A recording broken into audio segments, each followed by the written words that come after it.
And we're going to have after school program. Okay, ladies and gentlemen, we are live. Let me just shit my bag. Okay, so we're live and welcome everybody. It is Friday, the 28th of April. It's just flying by. And we are here in the Senate Economic Development, Housing and General Affairs. And we are reviewing the latest draft of our cannabis bill, H270, our housekeeping bill. That and so Michelle Childs has kindly redrafted the amendment the strike-all amendment that we are proposing, I believe, at the moment. This is where we are. And Michelle, if you join us, I think we're looking at draft 2.1. There's nothing new in there other than the language from Tucker yesterday. Okay, so let's just remind everybody what that is. And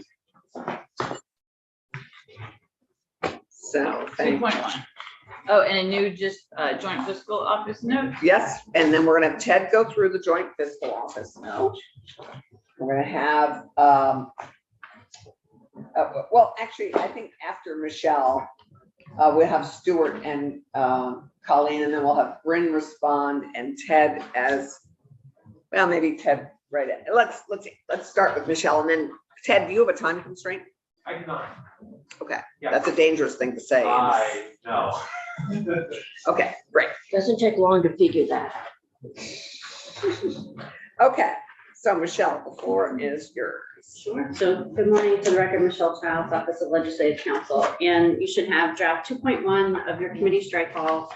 The only differences between this version and 1.1 that I walked you through earlier are the section 9 on page 12. And that's the language that Tucker went over with you yesterday. And I think you guys, Yep, the public records piece, which we, yeah, Yes. with I that. think we are fine. And then I just took out all of in the previous version, I'd had it highlighted to show you where yours was different from the House version. And those are the only differences from the previous one. Great. I'm good with You're it. getting close. So I think we're very close. And I think at this point, Ted, maybe it makes some sense to have Ted, and then Bryn can come do sort of final. Bryn, you're happy with this draft at the moment? Okay, great. That's what I thought. Ted, would you be kind enough to come and give us an update? I don't think there's too much that's changed, but you've done a new fiscal note as Done a really good Phil summary. Yeah, I was thinking that too. Try to be short and succinct on that one. Feel free to continue doing you got it. some. Given my extensive understanding of the cannabis laws, this is my floor speech. So thank you, Sure. or whoever wants to report this bill. So Ted, welcome. You've been in this committee before, haven't you? I came in very early in the session to kind of introduce You know myself. who we all are. Yeah, I've barely met you, but nice to meet you now. Nice to meet you. Yeah. Yes. And welcome. It's good to have you again. If you just introduce yourself for the record and fill us in, because it doesn't look like much has changed. No, so for the record, Ted Barnett, Joint Fiscal Office. The only difference between the main difference between this fiscal note and the one published previously is it includes a little more context on the provisions that would treat all outdoor cultivators as farming for sales tax exemption, current use. And finally, Act 250 permitting. I really made sure to dot i's and cross t's to make sure there wasn't a huge fiscal impact in here. The main potential one is extending the sales tax exemption for agricultural inputs, farm machinery, fuels. But looking at the data and considering that there's a relatively small number of farms, we're forecasting about a $40,000 sales tax expenditure, which in the world of the Ed Fund, it's not in kind of in the world of the Ed Fund, it's really small. Decimal. But that, Decimal. yes, Yeah, just I less like that than word. 0.01% of all Yeah. education fund revenues. Yes, exactly. I mean, a lot, if you can only do a half acre right now, a lot of these folks are already in farming and farming. They're already not paying sales tax on their tractors and cultivators, so. Yeah. Right. Exactly, Okay. yes, If So they're this is adding just happening, Incremental. right, yes. this is very modest. And even within the context of the sales tax expenditure for agricultural inputs is $20 million because you have a lot of producers working on large acreage. And that's just, I tried in spreadsheets to make this one expensive and I just couldn't figure out what to do. Thanks. Wow, Yes, that's good. yeah, Well, it's good. I think that actually legislators appreciate sort of seeing what the biggest impact could be, but we're delighted that even with lots of effort, you couldn't find that.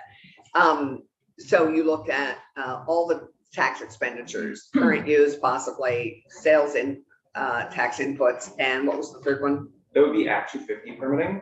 Right, And so I talked with the executive director of the Natural Resources Board and he introduced me to a database of all Act 250 permits. And they haven't entered since 2016. It's a bit of a, they're still building the so system. the it ag doesn't- piece of that is modest.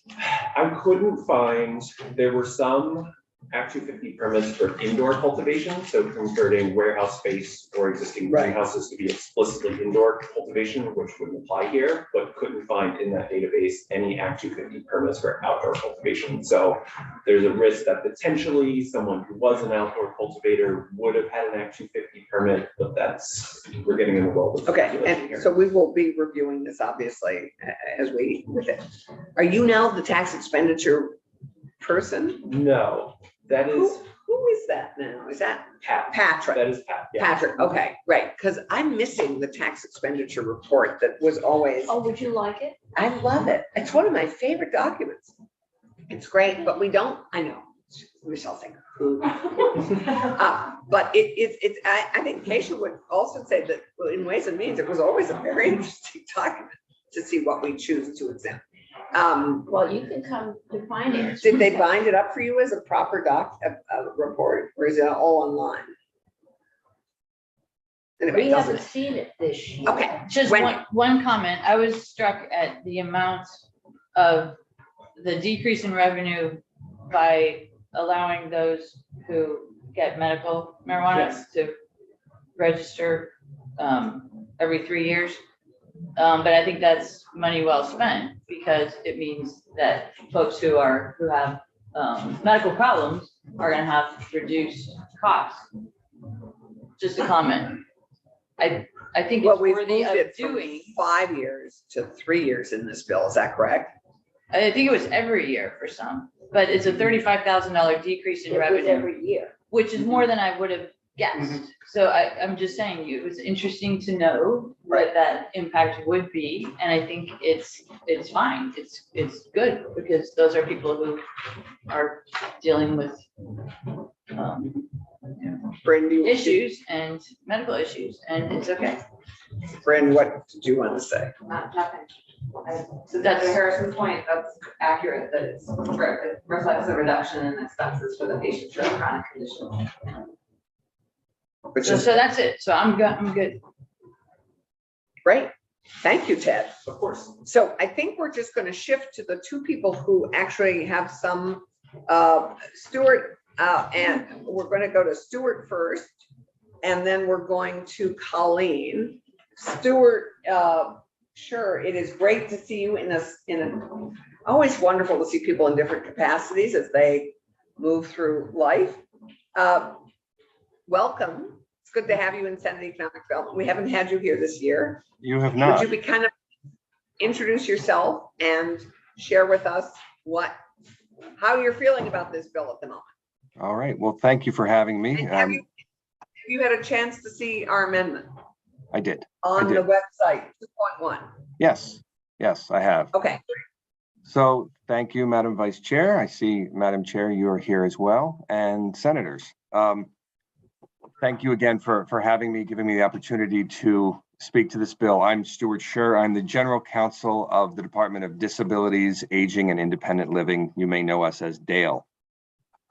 We have had a chance to look through the latest amendment, and overall, let me start by saying we support the current language in section 954 specifically subsection B, which is on page 20, and the inclusion of the language in subsection E of section 954.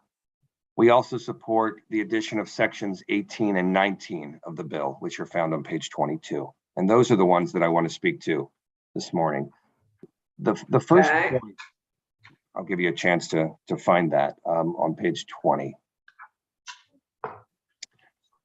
So Oh, page 20? I thought you were on 18 or, okay, 20? Section. on page 20, Sorry, section subsection 20? B. The background check. I'm totally lost, sorry. Page 20. Page 20, got it. I'll get to, okay, background checks, yeah. Nope, it's, well, am I looking at a different draft? That's the good question here. The board, Dra- your page 20, are you in B, which it begins the board shall? Yes, under caregivers, section 954, Yeah. caregivers. Yep. Got So currently, Dale has no rules or rulemaking authority with respect to adult protective services. There's nothing in statute at the moment. We do, however, have statutory language in Title 33, Chapter 69, which lists the entities to whom registry information can be shared. This is adult abuse registry information. And in some cases, the circumstances under which that registry information can be shared with those individuals or entities.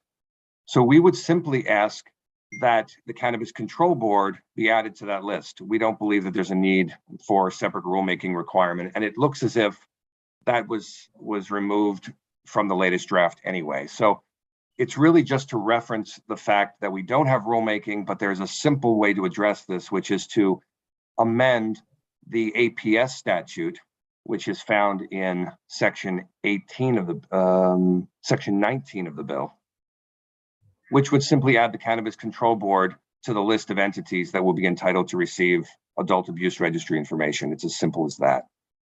And that's on page 22. So they aren't at the moment? They are not currently authorized to get adult abuse registry check information from Dale, but this would add them to the list of entities that could get it. And it would be as simple as adding them as item number 12 to 33 VSA 6911C. Is that, that's fairly simple to do? It's It's already done. Yeah, no, he's just talking about what you have in there. Right, and what we're Everything- supporting, what you're everything is- supporting. What we're It's like supporting, it's exactly. So, Right. sorry, when you say it's as simple as, I'm thinking, oh, we haven't added it, but Oh. we have added it. And that's part of what we delegated to This is the. the Health and Correct. Welfare Committee. Correct, So because the registry is only accessible by people that you, the legislature, say can Right. have access to that information. And so you're just adding it so that Dale can share that So- information with CCB. Right. So Stuart, you testified in Health and Welfare. I assume. I did not testify on this bill in Health and Welfare. I did share this language with Health and Welfare, so they did have access to it. And then they acted on it. So And they this is acted good. on it. So that's, yes, so my sole purpose of being here is to say we support the addition of that language in sections 18 Right. and 19.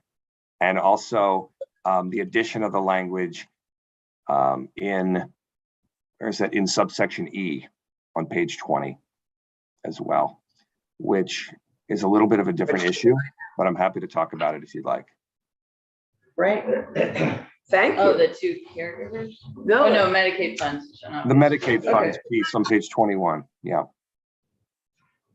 So if you'd like me to speak to that, I'm happy to. It's basically, sure. So many caregivers in Vermont, as you know, provide care through programs that are administered by departments within the Agency of Human Services. And those caregivers receive Medicaid funds to receive those services, to provide those Right. services. And that funding includes a federal match. So to avoid jeopardizing the receipt of those federal funds, the state has to ensure that Medicaid funds are not being used in violation of federal law. And as you probably know, cannabis remains a Schedule I controlled substance under federal law, and its use, possession, and distribution remain unlawful. So we believe it's important for the state to make clear that in allowing certain caregivers, as defined in this bill, to cultivate or distribute cannabis on behalf of another, if those same caregivers receive Medicaid funds for providing services, those funds may not be used to carry out the cultivation or distribution of cannabis for another. And that's the simple purpose of that statement. All right, I Right. thought I didn't have any questions, but now I do. What about Medicare? Same. It would be Is the it- same. Medicare is a completely federal program, so that would not be authorized. That would be a violation of federal law as well. It doesn't go through the state, it goes directly It to, goes directly to the patient. So we don't need to add the First- word Medicare. Because No. the state's not involved. Okay, thank That's you. right. Medicaid, the only things the federally. Okay, sorry. That's right. questions are one. So we have programs where an individual can hire their own caregiver, some frequently a family member. Income eligible, those are paid with Medicaid funds. If this person is paying that caregiver, and while the caregiver is there, the caregiver plants a few cannabis seeds in the backyard on behalf of that person. Is this just pro forma, or are they going to have to individually pay for the 20 minutes it takes to put the seeds in the ground or go clip flowers? Or, I mean, is this just covering us? Okay. Because I could see what that could get. It is a requirement. We want to make sure that we're not sending the message that federal funds can be used to violate federal law. And that's the purpose of this. Okay, so if That that message- caregiver works for free for that 20 minutes, that's between That's me Right. and the caregiver. Thank you, Stuart. So if there are any other questions, I appreciate your engaging with this. Thank you so much. Of course, it's great to see you And, again.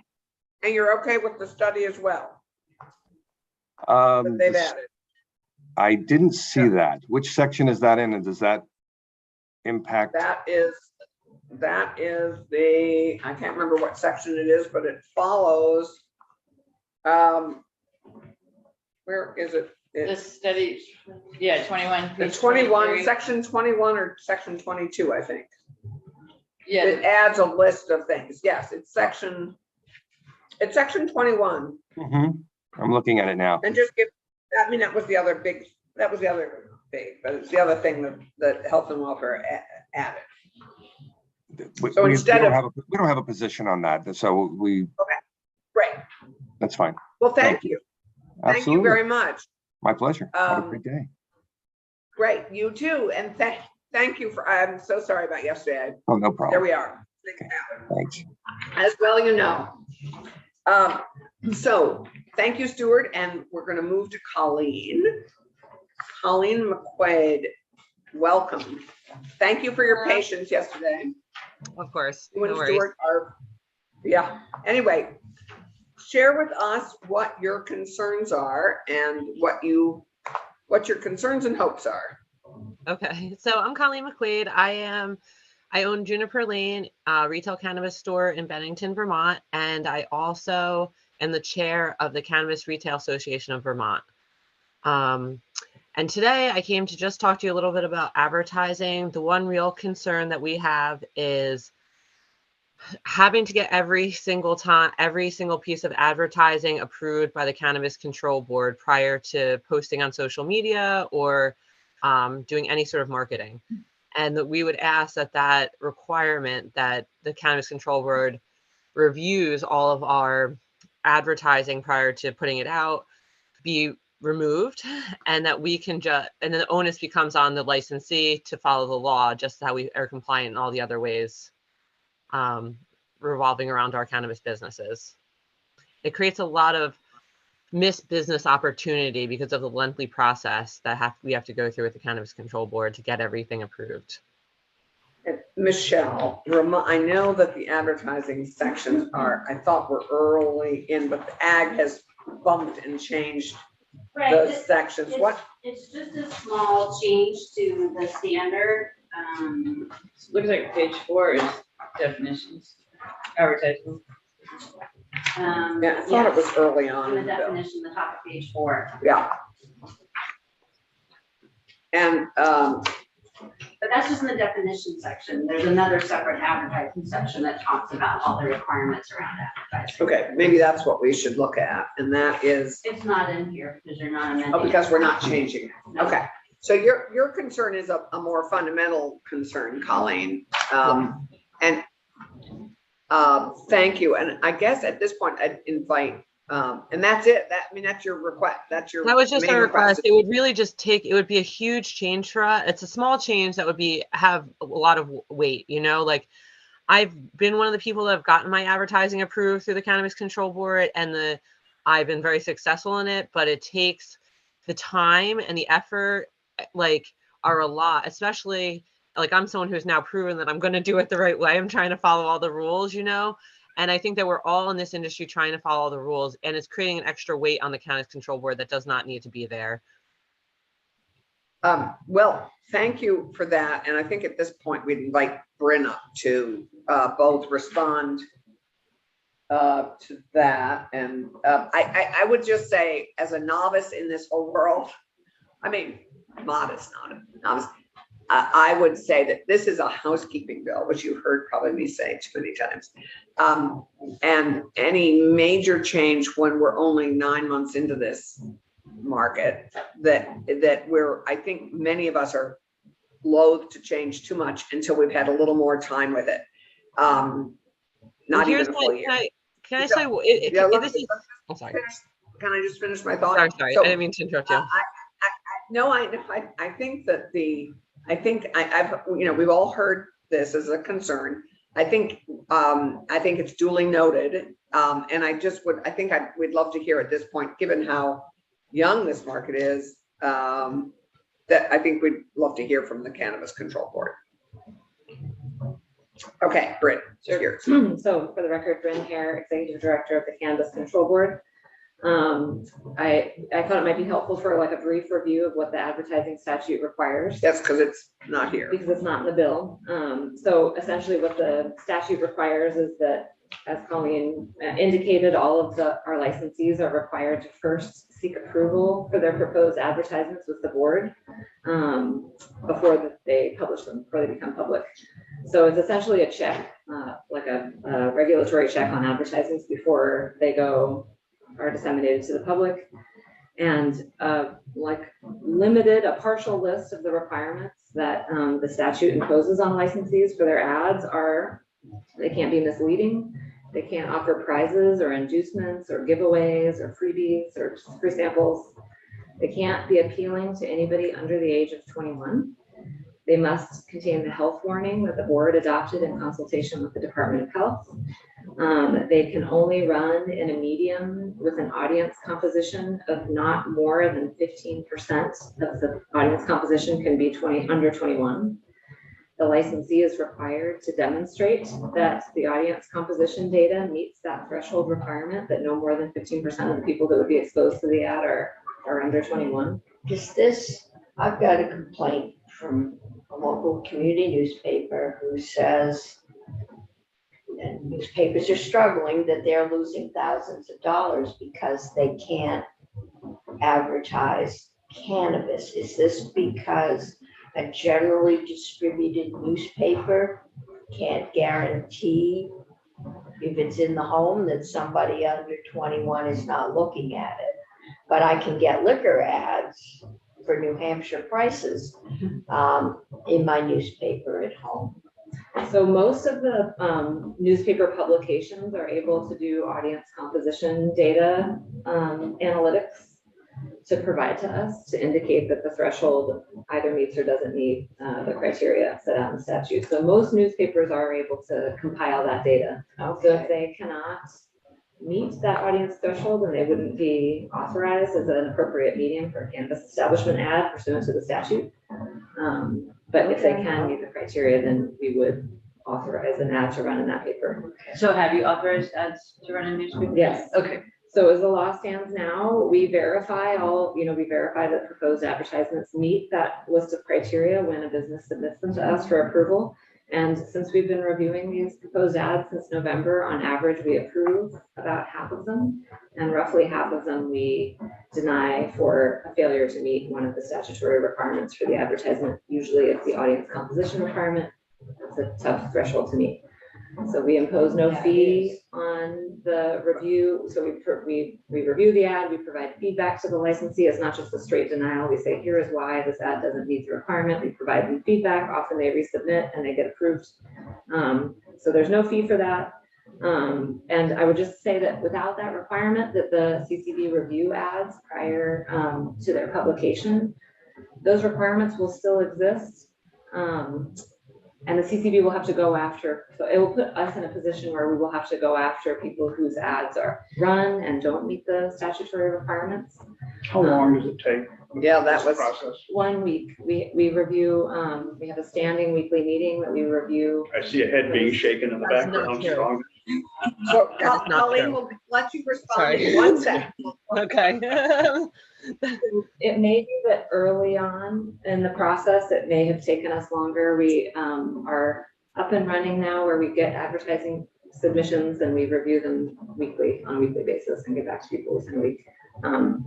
If a licensee has a different experience, they're welcome to. Is there any call me. pattern regarding rejections? In other words, is there a preponderance of rejections for a particular reason? The audience composition requirement is the overwhelming. That's the key.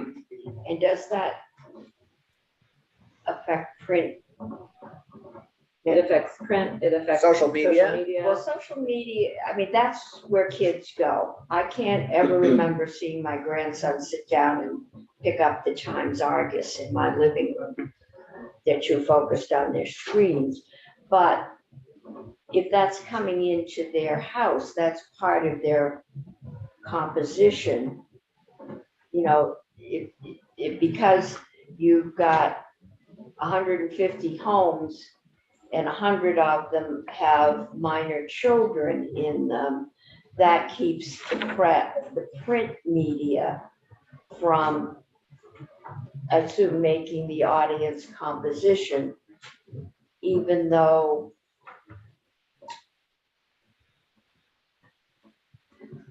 the odds that the kids are going to pick up that newspaper and go looking for a cannabis ad is pretty slim. And I'm just wondering if there is a loss with print media. We can get away with things in this building because there is no press going into the local detail. My thing is when this committee years ago did the non-union payment of union dues for the state employees. And I didn't get any emails from the state employees because there was no press coverage. And we actually made the state notify every employee that we were doing this. Then I got emails. But that brought home to me that there is a lack in local coverage. There is a public good in having a local print media. And I just want to make sure we are not penalizing them inadvertently, and that may be more than a housekeeping. That may be, but Well, Bryn, and then we're gonna go to Colleen. I know you have a response, Colleen. so the only thing that I would like to say in addition to that is just that we don't have any opposition to removing this authority. The legislature is free to make a policy decision to remove our authority to do this initial check. It would be our recommendation that if you wanted to remove that requirement, that you also amend the advertising law so that it's easier to comply with. Because our suspicion is that if we don't have this check, there will be ads out in the public that are. Right, okay, so let's hear from Colleen and then we'll discuss this. I think given where we are, I think this is a bigger conversation than right now and at this point in the legislative session. So I think what this is doing is teeing up a conversation for next session. Colleen. So just a couple of things. One of the issues with the advertising that I forgot to mention initially was I'm in Bennington. I'm bordered by Massachusetts and New York within 10 minutes of me. both of those states, well, New York's coming online now, but Massachusetts is already operational with an adult use market that advertises into my town in Vermont all the time without the regulations that we deal with in Vermont. And sometimes it's hard to like keep up a little bit with that because I know it's only supposed to week. And sometimes I've been in an experience where I've gotten a response in a week, but more lately I've been waiting almost 4 weeks for my latest batch of advertising to get approved by the CCB. So it is not always a week. They do meet weekly, but it takes almost a month. So it's not a quick process, even when you get approved. As it could be. I mean, I think it's just a lot. I think it's also created a situation where I personally, and I know other retailers and other cultivators in the situation where we've avoided advertising so we don't break laws. And because sometimes the process to get approved is tedious. And then instead of doing that, we just don't advertise. I was successful in working with the local paper, the Bennington Banner, which also runs the Brattleboro Reformer and the Manchester Journal. And they have gotten approval from the CCB as compliant advertisers. And we've gotten everything. I do regular paper ads in our newspaper. It's literally the only way I can advertise.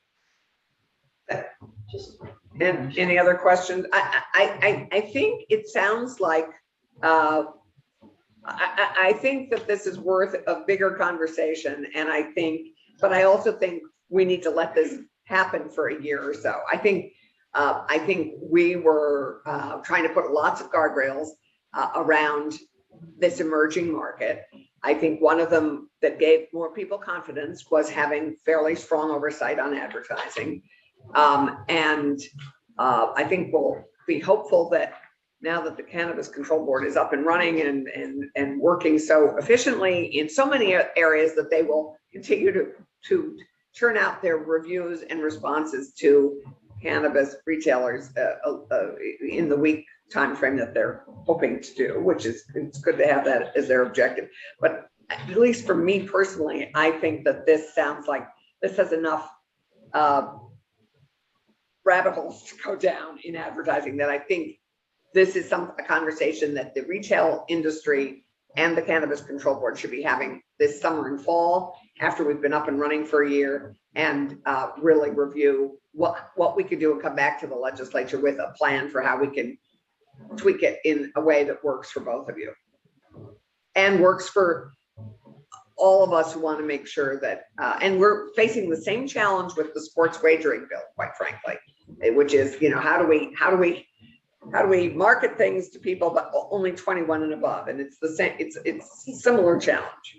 I would just ask that we think about it like alcohol going forward, because the alcohol requirements on advertising are much less stringent than what I have to deal with on a daily basis. And I really hope we'll continue this conversation. I think this committee is encouraging you to do so. Yes, and Perfect. thank you for bringing it. Yeah. And thank you for raising it. Thank you for being and we would hope that you and Bryn would continue this discussion, and that you come back to us with something that we can actually act on or have a more informed conversation about. Thank you. Thanks for having me today too. Michelle? I just wanted to add, just to let you know, so the restrictiveness of the advertising was very intentional. Like the board is doing what you guys told them to do.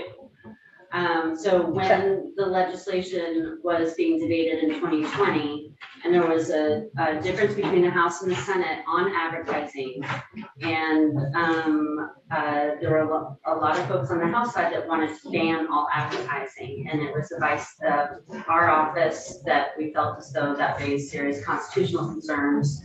The Senate position was they wanted to allow advertising. The compromise in the conference committee was to kick the issue to the Attorney General's office for them to look at the constitutional issues that we had raised and come back with a recommendation. They had the same position as our office around that a ban could likely be considered unconstitutional, and also was counter to the policy of trying to move the illicit market into the regulated market. So they made a proposal, and that's what the legislature adopted in there. And it is, you know, if not the strictest, one of the strictest in the country, especially with the 15% audience.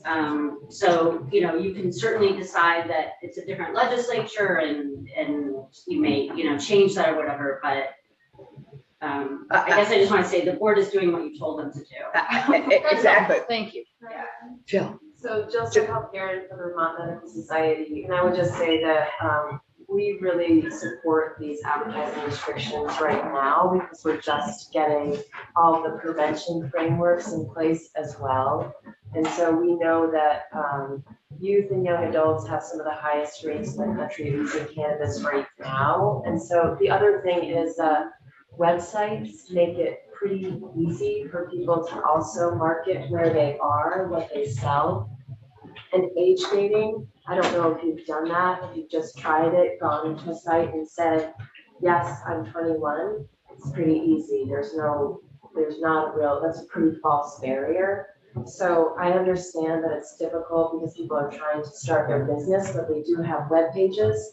You also have a different thing where there's Google rating, where you don't even have to get into the age gating, and it'll show you all the products, it will show you reviews, so kids can see all of this stuff pretty easily, and people can find where people are and do the advertising pretty easily. Thank you. Thank you. I am What's the loath, argument for not penalizing print press, because we hear kids aren't looking it up. the champion of the print press here. There is, Me, my son was a paper boy yeah, for well, many years. I am a big champion of print press as well. And I think that's a huge conversation. Yeah. But I would say that we need to let this market mature a little bit more than 9 months. And Colleen, I think we all appreciate you bringing this as an issue. I know others have raised it. As a former theater producer, I would say, having spent millions of dollars on advertising, that actually the most effective form of advertising is word of mouth. It continues to be the most effective form of advertising. So I think we would hope you would continue to have this conversation, maybe beginning in the fall, and we will just happily address it next year. But I think for right now, let's consider moving this bill as it is at the moment. We're ready to go. And Jill has arrived, and I am just, Jill, is there anything you'd add to where we are at the moment? Jill Stanhope here at the Vermont Medical Society. No, we're fine with this. Right. Terrific. Thanks. Thank you. Your timing was perfect. And so I think unless we have other concerns, I think we're ready to move this bill, and I would entertain a motion to move this bill. H-270 as amended. So the first thing we need. have to amend it. It's Well, the no, because it's now a 2.9. strike all, I think, isn't it? Yeah, it's now a strike all, right, Michelle and Yeah. Bryn? So Okay. what we're doing is, I believe, we're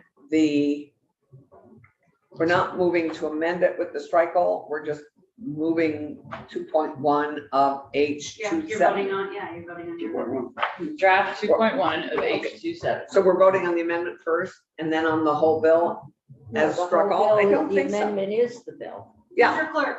yeah. I Me. don't know these things. Yeah, no, I think I, so having been the clerk, I believe we're just voting on the amended bill on the. So draft draft- 2.1 of Exactly. H-270, that's what we're voting. So Correct. someone will move it. So moved, whatever it is. Right, Okay, moved so- out favorably that we vote on H-270, the cannabis housekeeping bill, that we move it out favorably from Senate Economic Development. Amendment Okay, 2.1. so I will call the vote. Perfect, Senator Brock, Yes. Senator Clarkson. yes. Senator Cummings, Yes, Senator Harrison is a yes. Senator Ron Hinsdale. Yes. Great, the vote is 5-0-0. Who will be the reporter?